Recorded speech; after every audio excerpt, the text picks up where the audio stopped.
I'm not going to pretend that following Jesus is just a bowl of cherries. It can be very difficult.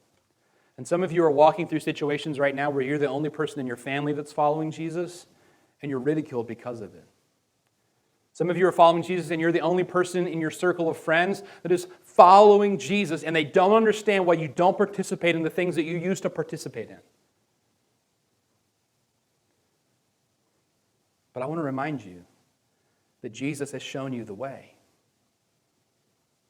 And that when Jesus suffered, when he was facing great suffering and affliction, when his soul was troubled, like your soul is troubled right now, as you're facing this difficulty and this adversity of following Jesus in a world that is not following Jesus, remember what Jesus prayed.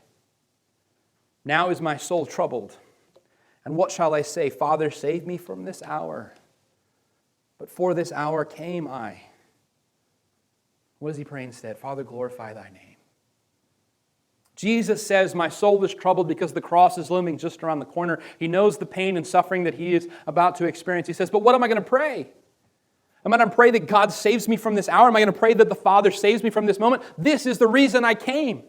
I came for the cross. I came to die on the cross, to take the punishment and penalty for sin. Why would I pray that God save me from this moment?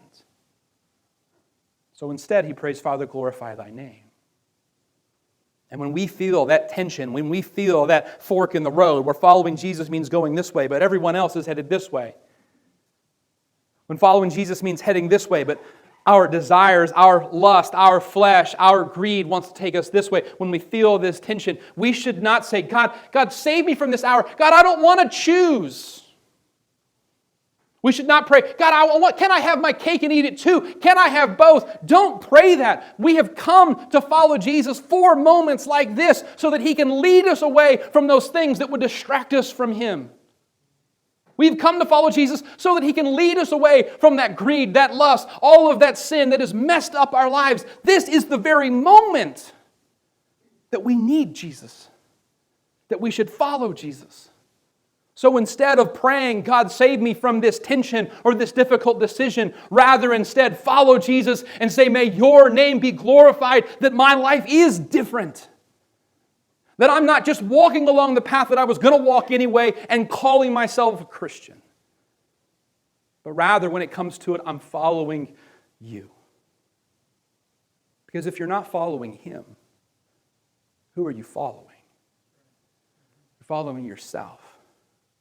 And I don't know about you, but I found myself to be quite the awful deity. I'm not a God worth worshiping.